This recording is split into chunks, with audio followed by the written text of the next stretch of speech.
നമസ്കാരം. ശ്രീമദ് ഭാഗവതം മൂലം പ്രഭാഷണം ഭാഗം 763 763. ഓം ഗം ഗണപതയേ നമഃ. ഓം സം സരസ്വതേ സ്വാഹ. ഓം ശ്രീ ഗുരുഭ്യോ നമഃ. ഓം ശ്രീ രംഗനാഥ ശർമ്മണേ നമഃ.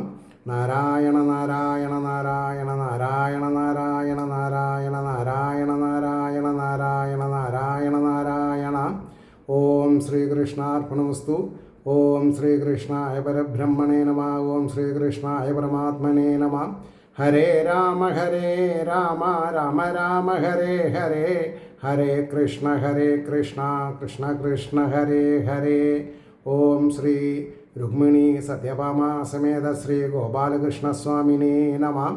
ശ്രീമദ് ഭാഗവതം നവമസ്കന്ധം തുടങ്ങണം. ഒന്നാമത്തെ ശ്ലോകം മുതൽക്ക് തുടങ്ങണം. ഗഡ്വാംഗ വംശത്തിൽ അവതരിച്ച ശ്രീരാമചന്ദ്ര കഥ നിരൂപിക്കുകയാണ് ഈ അധ്യായത്തിൽ.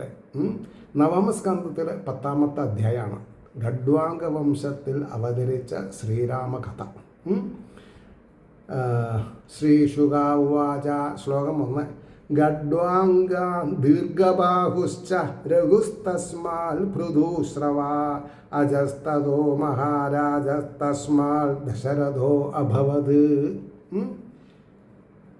അതിൻ്റെ ഒരു പ്രിയാമ്പിളാണ് ആദ്യം പറയുന്നത്. അതിൽ പ്രത്യേകമായിട്ട് വാക്കാർത്ഥം വരുന്നില്ല. ഗഡ്വാംഗ വംശത്തിൽ ഭഗവാൻ ശ്രീഹരി ശ്രീരാമനായി അവതരിച്ച ചരിത്രം 10ാം അധ്യായത്തിൽ വിവരിക്കുന്നു. ഒരു ഇതിഹാസത്തിനെയാണ് ഭാഗവതത്തിൽ ഒരു അധ്യായത്തിൽ ഒതുക്കണത്, അല്ലെങ്കിൽ 2 അധ്യായത്തിൽ. ഞാൻ അത്ര ക്ലിയറായിട്ട് എനിക്ക് പറയാൻ പറ്റില്ല. മനസ്സിലായില്ലേ? എന്തിനാ ആവശ്യമില്ലാത്ത തള്ളേണ്ട ആവശ്യമില്ലല്ലോ നമ്മൾ, അല്ലേ? അപ്പോൾ ശ്രീ ശുഗമുനി അരുളി ചെയ്തു. ഗഡ്വാംഗനിൽ നിന്ന് ദീർഘബാഹുവും അവനിൽ നിന്ന് ദീർഘബാഹു എന്നുള്ളത് ഒരാളുടെ പേരാണ് കിട്ടുമോ.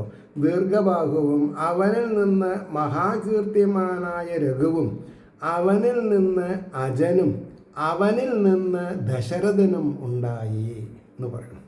അതിൻ്റെ ശേഷമാണ് രാമചന്ദ്രസ്വാമിയുടെ കഥ വരിക. 2ാമത്തെ ശ്ലോകം എന്താ പറഞ്ഞത്? തസ്യാപി ഭഗവാൻ യേശ സാക്ഷാൽ ബ്രഹ്മമയോ ഹരി അംശാംശേന ചതുർത്ഥാഗാത് പുത്രത്വം പ്രാർത്ഥിതസുരൈഹി. ബ്രഹ്മസ്വരൂപനും സർവൈശ്വര്യപരിപൂർണനുമായ ഈ സാക്ഷാൽ ഹരി ദേവന്മാരാൽ പ്രാർത്ഥിക്കപ്പെട്ടവനായിട്ട് അംശാംശത്താൽ അവൻ്റെയും 4 വിധ രൂപത്തിൽ പുത്രഭാവത്തെ പ്രാപിച്ചു. ഒരു സ്റ്റേറ്റ്മെൻ്റാണത്. അതിൻ്റെ ഭാവാർത്ഥം പറയണം. രാവണാദി രാക്ഷസന്മാരാൽ പീഡിതരായ ദേവന്മാരുടെ പ്രാർത്ഥന നിമിത്തം സാക്ഷാൽ ബ്രഹ്മസ്വരൂപനായ ഭഗവാൻ ശ്രീഹരി അംശാംശത്താൽ ദശരഥൻ്റെ 4 പുത്രന്മാരായിട്ട് അവതരിച്ചു. 3ാമത്തെ ശ്ലോകം ഒരു 1.5 ശ്ലോകമാണ്, 3 വരി ശ്ലോകമാണ്. രാമലക്ഷ്മണ ഭരത ശത്രുഘ്ന ഇതി സംജ്ഞയാ. എന്താണ് അവരെ 4 ആളുടെ പേര്? രാമ ലക്ഷ്മണ ഭരത ശത്രുഘ്ന ഇതി സംജ്ഞയാ തസ്യാനുചരിതം രാജൻ ഋഷിഭിസ് തത്വദർശിഭി. തത്വദർശികൾക്കുള്ളതാണ്, അല്ലാണ്ട് കർക്കടക മാസത്തിലെ പഞ്ഞമാസം കളയാൻ വേണ്ടിയിട്ടുള്ളതല്ല. തത്വശാസ്ത്രമാണ് രാമായണവും മഹാഭാരതവും ഭാഗവതവും ഒക്കെ. അതാണ് നമ്മൾക്ക് അന്യം നിൽക്കുന്നത് ആ അർത്ഥം. എന്നിട്ട് പറയണു, തത്വം അറിയുന്ന ഋഷികളാൽ അധികം വർണ്ണിക്കപ്പെട്ട സീതാപതിയായ ആ ദേവൻ്റെ ചരിത്രം. അല്ല, ഞാനത് മുഴുമിച്ചില്ല. തസ്യാനുചരിതം രാജൻ ഋഷിഭിസ്തത്വദർശിഭി ശ്രുതം ഹി വർണ്ണിതം ഭൂരി ത്വയാ സീതാപതേർമുഹു. അപ്പോഴാണ് പറഞ്ഞത്, തത്വം അറിയുന്ന ഋഷികളാൽ അധികം വർണ്ണിക്കപ്പെട്ട സീതാപതിയായ ആ ദേവൻ്റെ ചരിത്രം അങ്ങയാൽ അനേകം പ്രാവശ്യം ശ്രവിക്കപ്പെട്ടതല്ലയോ. സുഖബ്രഹ്മ മഹർഷി പരീക്ഷിത്തിനോട് പറയാണ്, അങ്ങ് ഈ ജീവിതാനുസന്ധാനത്തിൽ ഒരുപാട് പ്രാവശ്യം രാമചരിതം കേട്ടിട്ടുണ്ടാവും ഇല്ലേ? ഞാനത് ഒന്നുകൂടി തത്വദർശികൾക്കായിട്ട് പറഞ്ഞു തരാം എന്നാണ് പറഞ്ഞത്. അപ്പോൾ പറയണു, രാമൻ, ലക്ഷ്മണൻ, ഭരതൻ, ശത്രുഘ്നൻ എന്നായിരുന്നു ആ 4 പുത്രന്മാരുടെ നാമധേയങ്ങൾ, പേര്. തത്വജ്ഞന്മാരായ വാൽമീകി മുതലായ ഋഷികളാൽ അധികം വർണ്ണിക്കപ്പെട്ടിരിക്കുന്ന സീതാപതിയായ ആ ശ്രീരാമചന്ദ്രൻ്റെ ചരിത്രം അങ്ങയാൽ പലപ്പോഴും കേൾക്കപ്പെട്ടിരിക്കും നിശ്ചയം എന്ന് പറഞ്ഞു. ഇനി 4-ാമത്തെ ശ്ലോകം അതിഗഹനം, വളരെ ലെങ്തി, 8 വരി ഒരു ശ്ലോകമാണ്. നോക്കിക്കോളൂ. ഗുരുവാർത്ഥേ ത്യക്തരാജ്യോ വ്യചരതനുവനം പത്മപദ്ഭ്യാം പ്രിയായ പാണിസ്പർശാക്ഷമാഭ്യാം മൃജിതപദരുജോയോ ഹരീന്ദ്രാനുജാഭ്യാം വൈരൂപ്യാശൂർപ്പണഖ്യാ പ്രിയവിരഹരുഷ ആരോപിത ബ്രൂവിജൃംഭത്രസ്താബ്ധിർബദ്ധസേധു ഖരതവദഹന കോസലേന്ദ്രോ അവതാന്നഃ. ഈ 8 വരിയിൽ രാമായണം പകുതി പറഞ്ഞു. വളരെ ശ്രദ്ധിക്കേണ്ട കാര്യമാണ്. ഗുരുവർത്തേ രക്തരാജ്യോ വ്യചരതനുവനം പത്മപദ്ഭ്യാം പ്രിയായ. അത് വായിക്കാനുള്ള സൗകുമാര്യം കൊണ്ടാണ് ഞാനത് ആവർത്തിക്കുന്നത് കേട്ടോ. പാണിസ്പർശാക്ഷമാഭ്യാം മൃജിതപഥരുജോയോ ഹരീന്ദ്രാനുജാഭ്യാം വൈരൂപ്യാശൂർപ്പണഖ്യാ പ്രിയവിരഹരുഷ ആരോപിത ഭൂവിജൃംഭത്രസ്താബ്ധിർബദ്ധസേധു ഖരതവദഹന കോസലേന്ദ്രോ വദാന്നഃ. അതിൻ്റെ വാക്കാർത്ഥം പറയുന്നു. അച്ഛന് വേണ്ടിയിട്ട്, ദശരഥന് വേണ്ടിയിട്ട് ത്യജിക്കപ്പെട്ട രാജ്യത്തോടു കൂടിയവനായിട്ട് പ്രിയയുടെ പാണി കൊണ്ടുള്ള സ്പർശത്തെ സഹിപ്പാൻ കഴിയാതിരിക്കുന്ന താമരപ്പൂവിന് തുല്യങ്ങളായ പാദങ്ങളാൽ വനന്തോറും വിചരിച്ചു. എന്തിനു വേണ്ടി? അച്ഛൻ്റെ വാക്ക് സത്യമാക്കി തീർക്കാൻ വേണ്ടിയിട്ട് വനന്തോറും വിചരിച്ചു. വാനരേന്ദ്രനാലും അനുജനാലും മാർജനം ചെയ്യപ്പെട്ട മാർഗഖേദത്തോടു കൂടിയവനും ശൂർപ്പണഖയുടെ വിരൂപകരണം ഹേതുവായിട്ടുണ്ടായ പത്നീവിരഹം നിമിത്തമുണ്ടായ കോപത്താൽ കുടിലമാക്കി ചെയ്യപ്പെട്ട ഭ്രൂക്കളുടെ വിജൃംഭണത്താൽ ഭയപ്പെട്ടിരിക്കുന്ന സമുദ്രത്തോടു കൂടിയവനും ബന്ധിക്കപ്പെട്ട സേതുവോടുകൂടിയവനും ദുർജനങ്ങളാകുന്ന കാടിൻ്റെ വന്യയുമായിരിക്കുന്ന യാതൊരു അയോധ്യാധിപൻ ഞങ്ങളെ രക്ഷിക്കണം. സേതുബന്ധനം വരെയുള്ള കഥയാണ് ഒരു ശ്ലോകത്തിൽ പറഞ്ഞത്. ഇനി അതിൻ്റെ ഭാവാർത്ഥം നോക്കുക. 2-ാം അധ്യായം 2 അധ്യായം കൊണ്ട് ഈ രാമകഥ 10ഉം 11ഉം ഞാൻ അതാ പറഞ്ഞത്. 2 അധ്യായം കൊണ്ടാണ് രാമചരിതം സംഗ്രഹിച്ച് പറയാൻ ആരംഭിക്കുന്ന ശ്രീ ശുഗമുനി ആദ്യമായി ശ്രീരാമചന്ദ്രസ്വാമിയെ പ്രാർത്ഥിക്കുന്നു.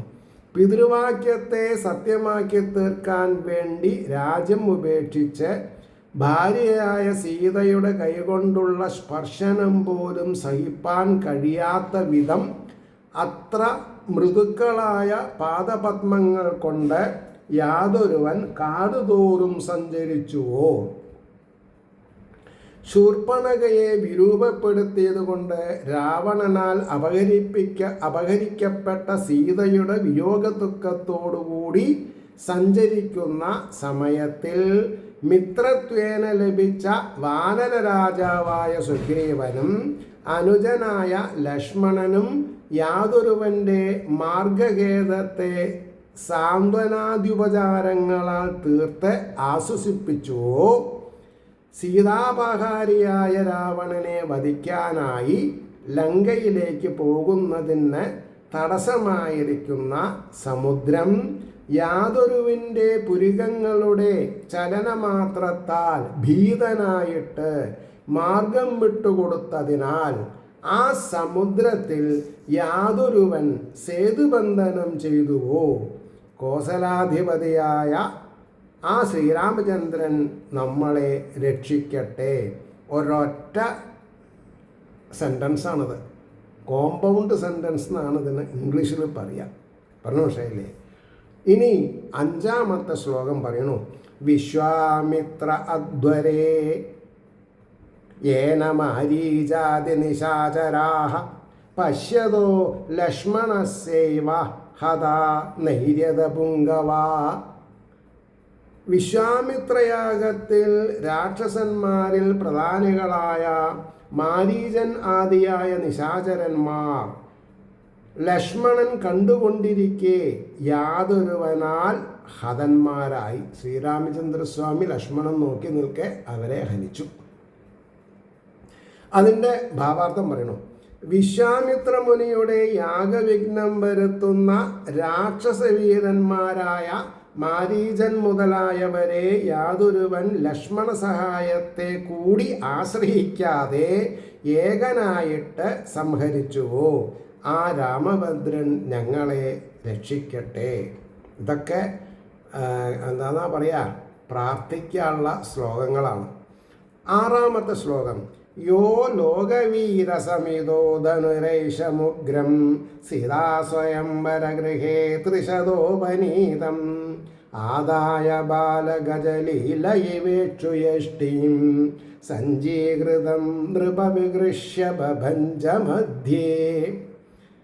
ഹേ രാജാവേ, യാതൊരുവൻ ലോകത്തിലുള്ള വീരന്മാരുടെ സമാജത്തിൽ സീതയുടെ സ്വയംവരഗൃഹത്തിൽ 300 പേരാൽ എടുത്തുകൊണ്ടുവരപ്പെട്ടതും, ഈ വില്ല് എത്ര ആൾക്കാരാ എടുത്ത് വലിച്ചു കൊണ്ടുവരുന്നത്? 300 പേര്. കഠിനവുമായ ഈശസംബന്ധിയായ വില്ലിനെ, പരമേശ്വര ശാപത്തെ എടുത്തിട്ട് ഞാൻ ആരോപിക്കപ്പെട്ടിട്ട് ബാലഗജത്തിൻ്റെ ലീല പോലെയുള്ള ലീലയോടുകൂടിയവനായിട്ട് കരിമ്പിൻ തടി എന്ന പോലെ ആകർഷിച്ചിട്ട് മധ്യത്തിൽ ഭഞ്ജിച്ചു. വില്ല് ഞാണുകെട്ടി വലിച്ച് പൊട്ടിച്ചു. അതന്നെ അതിൻ്റെ ഭാവാർത്ഥം പറയണു. സീതാസ്വയംവര ഗൃഹത്തിൽ വന്നു ചേർന്നിരിക്കുന്ന ലോകത്തിലുള്ള വീരക്ഷത്രിയന്മാരുടെ സഭയിൽ 300 വാഹകന്മാർ ചേർന്ന് എടുത്തുകൊണ്ടുവന്നു വെച്ച ശിവചാപത്തെ യാതൊരുവൻ പ്രയാസം കൂടാതെ എടുത്തു പിടിച്ച് ഞാൻ വലിച്ചു കെട്ടി ആനക്കുട്ടി കരിമ്പിൻ തടി എന്ന പോലെ വലിച്ച് മധ്യത്തിൽ വെച്ചു മുറിച്ചുവോ ആ വീരാഗ്രകണ്യനായ ശ്രീരാമചന്ദ്രൻ നമ്മളെ രക്ഷിക്കട്ടെ എന്ന് പറഞ്ഞു. അതേപോലെ തന്നെ ഒരു ശ്ലോകമാണ് 7ാമത്തത്. ജിത്വാനുരൂപ ഗുണശീലവയോ അംഗരൂപം സീതാഭിധാം ശ്രിയമുരുസ്യഭിലബ്ധമാനാം മാർഗേ വ്രജൻ ഭൃഗുപതേർവ്യനയൽ പ്രരൂഢം ദർപ്പം മഹീമകൃത യസ്ത്രിരരാജബീജാം. ഇതാണ് ശ്ലോകം. അതിൻ്റെ വാക്കാർത്ഥം പറയണു. സദൃശമായ ഗുണം, ശീലം, വയസ്സ്, ശരീരം, സൗന്ദര്യം എന്നിവയോടുകൂടിയും സീത എന്ന നാമധേയത്തോടുകൂടിയും മാറിടത്തിൽ അഭിലപിക്കപ്പെട്ട സത്കാരത്തോടുകൂടിയുമിരിക്കുന്ന ശ്രീദേവിയെ ജയിച്ചിട്ട് സഞ്ചരിക്കുന്നവനായിട്ട് മാർഗത്തിൽ പരശുരാമൻ്റെ അതിക്രമിച്ചതായ അഹങ്കാരത്തെ നശിപ്പിച്ചു. യാതൊരുവൻ ഭൂമിയെ 3 വട്ടം രാജബീജത്തോടു കൂടാത്തതായിട്ട് ചെയ്തുവോ? 3 വട്ടം. 7 3 21 എന്നാണ് ശാസ്ത്രം പറയുന്നത്. അതിൻ്റെ ഭാവാർത്ഥം കേട്ടോളൂ. തനിക്ക് യോജിച്ചിരിക്കുന്ന സദ്ഗുണങ്ങളും ശൗശീല്യവും പ്രായവും ദേഹസൗന്ദര്യവുമുള്ള സീതയെ ശിവധനുസ്സിനെ മുറിച്ചതായ വീരകൃത്യത്താൽ ജയിച്ച സ്വാധീനയാക്കി മുമ്പ് തന്നെ തൻ്റെ മാരിടത്തിൽ സത്കരിച്ചിരുത്തിയിരിക്കുന്ന ശ്രീദേവി തന്നെയാണ് സീതയായി അവതരിച്ചിരിക്കുന്നത്. വളരെ ശ്രദ്ധിക്കേണ്ട കാര്യങ്ങളാണ്. മഹാലക്ഷ്മി ഒന്നേ ഉള്ളൂ. ആ മഹാലക്ഷ്മി വ്യത്യസ്ത രൂപത്തിലും ഭാവത്തിലും ഭഗവാൻ അവതരിക്കുമ്പോൾ ഒക്കെ ഭഗവാന്റെ കൂടെ കൂടും. അത്രയേ ഉള്ളൂ. ആ സീതാദേവിയോടുകൂടി മിഥിലാപുരത്തിൽ നിന്ന് അയോധ്യയിലേക്ക് വരുന്ന മാർഗമധ്യത്തിൽ വന്നു ചേർന്ന പരശുരാമൻ്റെ ഉത്കടമായ ഗർവത്തെ നിശേഷം നശിപ്പിച്ചു. യാതൊരുവൻ പരശുരാമൻ ഭൂമിയിലുള്ള ക്ഷത്രിയന്മാരുടെ ബീജത്തെ 21 വട്ടം നശിപ്പിച്ചവനാകുന്നു. 3 വട്ടമെന്ന് പറഞ്ഞത് ഉപലക്ഷണം മാത്രമാകുന്നു. 7-3 എന്നാണ്. വളരെ ശ്രദ്ധിക്കേണ്ട കാര്യമാണ് ഇതൊക്കെ. ഇതിനാണ് ആഖ്യാനം പഠിക്കണം എന്ന് പറയാൻ കാരണം. എന്തിനാ ആഖ്യാനം പഠിക്കണത്? തത്വജ്ഞാനം മനസ്സിൽ ഉറയ്ക്കണം. മനസ്സിലായില്ലേ? 8ാമത്തെ ശ്ലോകം. യഃ സത്യപാശപരിവീത പിതുർനിദേശം സ്ത്രൈണസ്യ ച അഭിശിരസാ ജഗൃഹേ സഭാര്യ രാജം ശ്രിയം പ്രണയിന സുഹൃദോ നിവാസം തെക്വായയോ വനമസൂനിവ മുക്തസംഗഃ. എന്താ പറഞ്ഞത്? സ്ത്രീക്ക് അധീനനായിട്ട് ആണെന്നിരിക്കലും സത്യപാശത്താൽ ബന്ധിക്കപ്പെട്ട പിതാവിൻ്റെ, അച്ഛനോടുള്ള മര്യാദ എങ്ങനെയാ? സത്യമാകുന്ന പാശത്താൽ ബന്ധിക്കപ്പെട്ട പിതാവിൻ്റെ ആജ്ഞയെ യാതൊരുവൻ ഭാര്യാസഹിതനായി, ഇപ്പോഴത്തെ കുട്ടികൾ പ്രത്യേകം മനസ്സിലാക്കേണ്ട കാര്യമാണത്. ഫാദർ ഇൻ ലോൻ്റെ കാര്യം വരുമ്പോൾ സ്വന്തം ഭർത്താവിനെ അനുഗമിച്ച് ഫാദർ ഇൻ ലോൻ്റെ പേരിന് ശ്രേയസ് ഉണ്ടാക്കി കൊടുക്കണം. അല്ലാതെ കൊണ്ട് ഞാൻ നിങ്ങളുടെ പ്രാരബ്ധമൊക്കെ കഴിഞ്ഞാൽ വിളിക്കൂ, ഞാൻ വരാം എന്നുള്ളതായിരിക്കരുത്. അപ്പോൾ ഭാര്യാസഹിതനായി ശിരസ് കൊണ്ട് ഗ്രഹിച്ചു. രാജാധികാരത്തെയും സമ്പത്തിനെയും പ്രണയമുള്ളവരെയും സുഹൃത്തുക്കളെയും വാസസ്ഥാനത്തെയും സംഘം ഉപേക്ഷിച്ചവൻ അസുക്കളെ എന്ന പോലെ, അസുക്കളെ എന്ന് പറഞ്ഞാൽ ജീവനെ എന്ന പോലെ ത്യജിച്ചിട്ട് വനത്തെ ആനം ചെയ്തു, വനത്തിലേക്ക് പോയി. എന്തിനാ രാമായണം പഠിക്കണമെന്ന് പറഞ്ഞത്? ജീവിത സഞ്ചാരണത്തിൽ ഇതേപോലുള്ള ദുർഘട നിമിഷങ്ങൾ വരുമ്പോൾ എന്തൊക്കെ വേണം? എല്ലാ സുഖസൗകര്യങ്ങളും ഇട്ടെറിഞ്ഞ് പോവാനുള്ളൊരു തന്ത്രപ്പാട് ഉള്ളവർക്കാണ് ജീവിത വിജയം. അപ്പോൾ അതിൻ്റെ ഭാവാർത്ഥ പറഞ്ഞത്.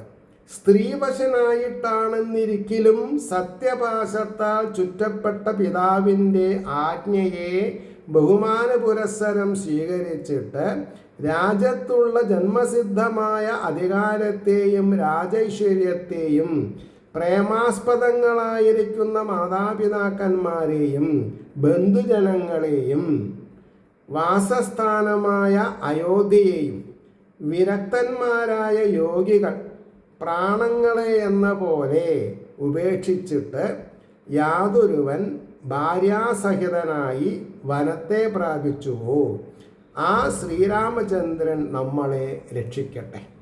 ഇവിടെ എനിക്ക്, അതായത് ഭാഗവത ഭക്തദാസൻ എന്ന നിലയ്ക്ക് എൻ്റെ യൂട്യൂബ് ചാനൽ ഫോളോ ചെയ്യുന്നവർക്ക് ഒരു ഇൻഫർമേഷൻ തരേണ്ടതുണ്ട്. എന്താണെന്ന് വിചാരിച്ചാൽ, ഞാൻ എത്രയോ പ്രാവശ്യം അനുഭവങ്ങൾ പറയാറുണ്ട്, ജീവിതാനുഭവങ്ങൾ പറയാറുണ്ട്. അപ്പോൾ ഒരിക്കൽ ഞാൻ പറഞ്ഞിട്ടുണ്ട്, 1975 മാർച്ച് 3 നാട് വിട്ട് ബോംബെക്ക് ഒരു ചാൻ വയറ് നിറയ്ക്കാൻ വേണ്ടിയിട്ടുള്ള തന്ത്രപ്പാടിൽ ജോലി തേടി പോവാണ്. 36 രൂപ ട്രെയിൻ ടിക്കറ്റാണ് ബോംബെക്ക്. വെസ്റ്റ് കോസ്റ്റിൽ ഒരു കമ്പാർട്ട്മെൻറ്റിൽ 3-ാം ദിവസം അവിടെ എത്തും. സ്റ്റീം എഞ്ചിനിൽ വെളുത്ത കുപ്പായൊക്കെ കറുപ്പാവും അന്നത്തെ കാലത്ത്. അന്ന് എൻ്റെ പെട്ടിയിലുണ്ടായിരുന്നത് അധ്യാത്മരാമായണം, കിളിപ്പാട്ട് ഭാഗവതം, എഴുത്തച്ഛൻ്റെ മഹാഭാരതം. ഈ 3 എഴുത്തച്ഛൻ്റെയാണ്. മനസ്സിലായില്ലേ? പിന്നെ HNC പിന്നെ കുന്നംകുളം പ്രസ്സെന്ന് വിഷ്ണു സഹസ്രനാമവും ലളിതാ സഹസ്രനാമവും വാങ്ങിയിട്ടുണ്ടായിരുന്നു. അതങ്ങോട്ടാ പോയിട്ടുണ്ടായിരുന്നത്. പുറംനാട്ടുകര രാമകൃഷ്ണാശ്രമത്തിൻ്റെ അതിവിപുലമായ ഭഗവത്ഗീതയുടെ ഒരു ആഖ്യാനം ഉണ്ടായിരുന്നു അതിൽ. അതെനിക്ക് സംഭവ ദേദർ ഒരു മറൈൻ എൻജിനീയർക്ക് കൊടുത്തത് നഷ്ടം വന്നു. ഇത് 75 മാർച്ചിലത്തെ കാര്യം. അത് കഴിഞ്ഞ് 2026 ഫെബ്രുവരി 15 ശിവരാത്രി ദിവസം ഞാൻ എൻ്റെ വീട്ടിൽ തുഞ്ചത്തെഴുത്തച്ഛൻ്റെയും പൂന്താനം തിരുമേനയുടെയും ഒരു എണ്ണച്ചായ ചിത്രം അനാവരണം ചെയ്യുണ്ടായി. അപ്പോൾ ഞാൻ 13-ാം തീയതി ഫെബ്രുവരി 13-ാം തീയതി അത് ബോംബെയിലുള്ള അംബർനാഥിൽ ബദലാപൂരിലുള്ള ശ്രീ കൃഷ്ണാനന്ദ സരസ്വതി അവറുകൾക്ക് ഈ കാര്യം ഞാൻ ധരിപ്പിച്ചിട്ടുണ്ടായിരുന്നു. അപ്പോൾ അദ്ദേഹം ഒരു വോയിസ് മെസ്സേജ് ഇട്ടു, എല്ലാവിധ ഭാവങ്ങളും നേരണു എന്ന് പറഞ്ഞിട്ട്. അങ്ങനെ ഇരിക്കുമ്പോൾ വ്യാഴാഴ്ച,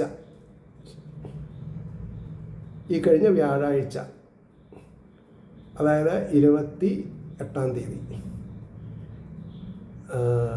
എന്താ പറയുക, 28 മെയ് 26 ചിത്ര നക്ഷത്രമാണ് എൻ്റെ ധാരണ. ഒരു ഉൾവിളി, അതായത് എല്ലാ ദിവസവും സുന്ദരകാന്ഡം വായിച്ച് സമർപ്പിക്കണം, എല്ലാ ദിവസവും. അതിൽ പ്രത്യേകിച്ച് ശനിയാഴ്ച ദിവസം ശ്രീരാമ പട്ടാഭിഷേകം വായിച്ച് സമർപ്പിക്കണം. അതിപ്പോൾ ഇന്നിപ്പോൾ 4 ദിവസമായി, ധൈര്യം പറയാം, നിർവിഘ്നം നടന്നു അത്. അപ്പോൾ അതിലേറ്റവും എന്നെ പുളകം കൊള്ളിച്ചൊരു കാര്യം എന്താ ചോദിച്ചിട്ടുണ്ടെങ്കിൽ, ഇന്നലെ വൈകുന്നേരം ഒരു 7:30 മണി 7:45 മണി വീട്ടിൽ ഭൂമുഖത്തിരുന്ന് പട്ടാഭിഷേകം വായിക്കണം. പട്ടാഭിഷേകം വായിക്കണ സമയത്ത് എൻ്റെ അയലോക്കക്കാരനായിട്ടുള്ള ഒരു പയ്യൻ, അദ്ദേഹം വയനാട്ടിൽ ഒരു ഷോപ്പൊക്കെ ആയിട്ട് കുടുംബസ്നേഹി, പുതിയ വീടൊക്കെ റിനോവേറ്റ് ചെയ്ത് വലിയ ഫങ്ഷനൊക്കെ ചെയ്തിട്ടുണ്ടായിരുന്നു. അദ്ദേഹം എൻ്റെ ഒരു വെൽവിഷറാണ്, എൻ്റെ ഒരു ആരാധകനുമാണ്. അപ്പോൾ എനിക്ക് തരണം വിചാരിച്ചിട്ടൊരു ഗിഫ്റ്റ് വാങ്ങി വെച്ചിരുന്നു അദ്ദേഹം. ആ ഗിഫ്റ്റ് എന്താണെന്നുള്ളത് എനിക്കറിയില്ല. അവിടെ വീട്ടിൽ വന്നപ്പോൾ ഞങ്ങളെ ഒരു 3/4 മണിക്കൂർ സംസാരിച്ചിരിക്കുക എപ്പോഴും. എന്നാൽ ഞാൻ പോയാലോ, രാജേട്ടൻ്റെ പാരായണം തടസ്സപ്പെടുത്തുന്നില്ല. അപ്പോൾ ഞാൻ പറഞ്ഞു, എനിക്കിപ്പോൾ 500 ആൾ കേട്ടുകൊണ്ടിരിക്കുകയാണെങ്കിലും 500 ആൾ കൂക്കി വിളിച്ചാലും ഞാൻ പാരായണം ചെയ്യുന്നത് ഞാൻ ചെയ്യും. ഞാൻ അത്രയും ഏകാഗ്രത ഞാൻ പഠിച്ചിട്ടുണ്ട്. അതുകൊണ്ട് താൻ അവിടെ ഇരുന്നോളൂ, തനിക്കും ഇതിൻ്റെ ഗുണം കിട്ടട്ടെ എന്ന് പറഞ്ഞു. അപ്പോഴാണ് അദ്ദേഹം പറഞ്ഞത്, ഞാൻ രാജേട്ടനൊരു ഗിഫ്റ്റ് തരാൻ ഒരു സാധനം വാങ്ങി വെച്ചെന്ന്, ഞാനത് എടുത്തിട്ട് വരട്ടെ. എടുത്തു വന്ന് എനിക്ക് തരുമ്പോൾ എന്താ വിചാരിച്ചിട്ടുണ്ടെങ്കിൽ, ശ്രീരാമ പട്ടാഭിഷേകം ആലേഖനം ചെയ്തിട്ടുള്ള സീതാരാമ ലക്ഷ്മണ ഹനുമൽ സമേതനായിരിക്കുന്ന പട്ടാഭിഷേകത്തിൻ്റെ ഒരു പ്രോട്ടോടൈപ്പ് എനിക്ക് സമ്മാനിക്കണം അദ്ദേഹം. സത്യം പറഞ്ഞാൽ എൻ്റെ ഉദ്യമം വിജയിച്ചു എന്ന് ഭഗവാൻ എന്നോട് പറയുന്ന പോലെ എനിക്ക് തോന്നിയത്. അപ്പോൾ ഞങ്ങൾ ഈ ജീവിത സന്ധാരണം, കുടുംബഭരണം ബോംബെയിൽ നടത്തുന്ന സമയത്ത് ഒരു 35 ഇയേഴ്സ് ബാക്ക് ബോംബെയിലെ IIT ലേക്ക് സൈഡിൽ താമസിക്കുമ്പോൾ ഒരു ശ്രീധർ പറഞ്ഞിട്ടൊരാളും അദ്ദേഹത്തിൻ്റെ സഹധർമ്മിണി, അവർക്ക് കുട്ടികളില്ല. എൻ്റെ വൈഫിന് ശ്രീരാമ പട്ടാഭിഷേകം, അതായത് സീതാ രാമ ലക്ഷ്മണ ഹനുമൻ സ്വാമികളെ പഞ്ചലോഹത്തിലുള്ള ഒരു 3 സെൻറ്റിമീറ്റർ വലുതായിട്ട്, 3 അല്ല, പിന്നെ എന്താണെന്നാ പറയുക, ഒരു 10-12 സെൻറ്റിമീറ്റർ അത്രയേ ഉള്ളൂ.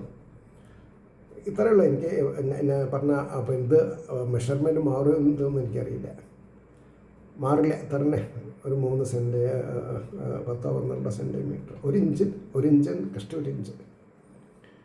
അത് വെച്ചിട്ടാണ് ഞാൻ വായിക്കുന്നത്.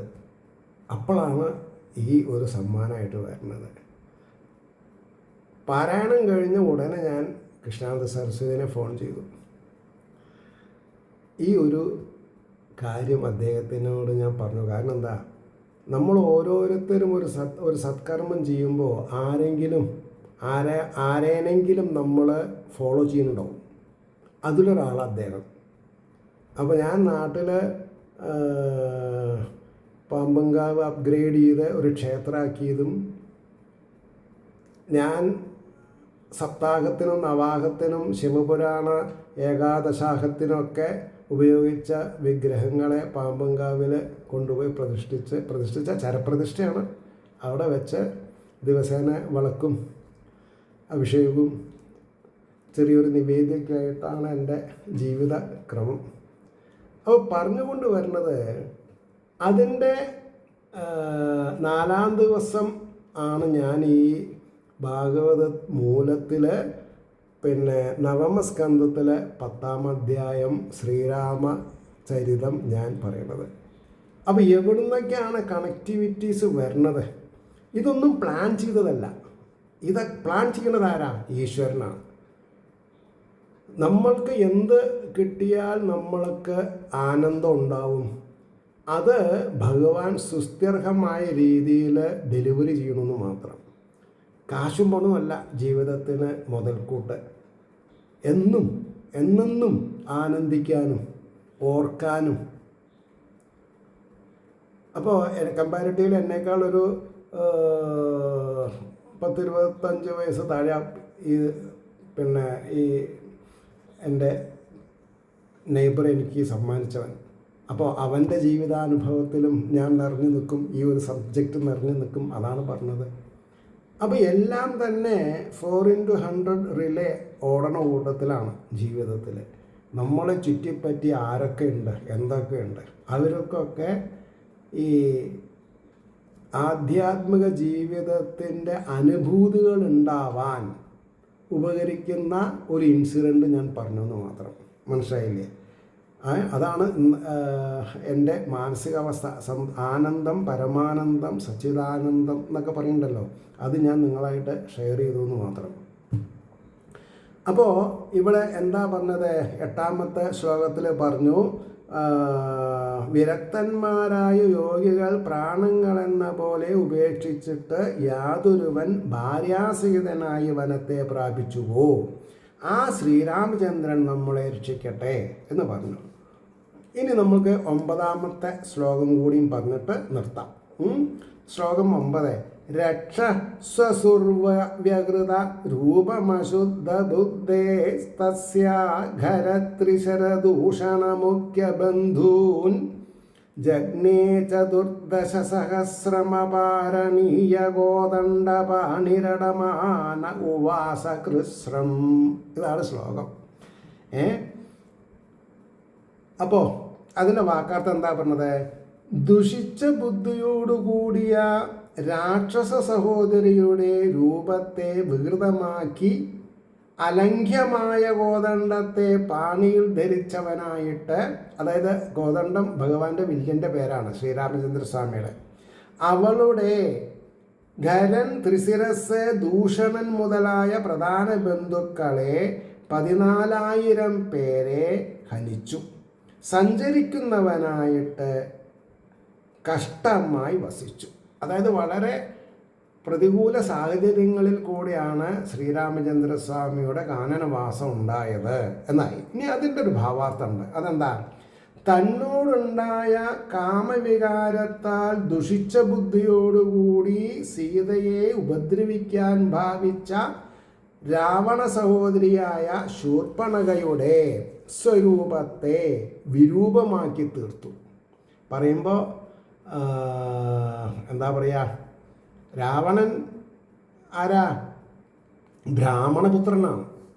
എന്നിട്ടും രാക്ഷസീയതയായിരുന്നു അദ്ദേഹത്തിൻ്റെ മുഖമുദ്ര. മനസ്സിലായില്ലേ? അപ്പോൾ സാമവേദജ്ഞനാണ്, ബാലരോഗ ഹന്താവാണ്, അതായത് പിന്നെ കുട്ടികളുടെ ശരീര അഭിവൃദ്ധിക്ക് ചികിത്സാ രീതിയൊക്കെ പഠിച്ചിട്ടുള്ള ആളാണ് ആരെ? രാവണൻ. അതൊക്കെ മനസ്സിലാക്കണം. പിന്നെ സാമവേദജ്ഞനാണ്, സാക്ഷാൽ പരമശിവനെ സന്തോഷിപ്പിച്ചിട്ടുള്ള ആളാണ്, ചന്ദ്രഹാസം സമ്മാനമാക്കിയിട്ട് വാങ്ങിയിട്ടുള്ള ആളാണ്. പക്ഷേ സ്വഭാവം മാത്രം ശരിയായില്ല. അപ്പോൾ സ്വരൂപത്തെ വിരൂപമാക്കി തീർത്തു. ആരാലും അതിക്രമിക്കുവാൻ കഴിയാത്ത കോദണ്ഡത്തെ മാത്രം സഹായമായി സ്വീകരിച്ചിരിക്കുന്ന വീരാഗ്രഗണ്യനായ യാതൊരുവൻ ശൂർപ്പണഖയുടെ ബന്ധുക്കളായ ഖരൻ, ദൂഷണൻ, ത്രിശിരസ് മുതലായ പ്രമാണികളടങ്ങിയ 14,000 സൈന്യങ്ങളെ വധിച്ചു.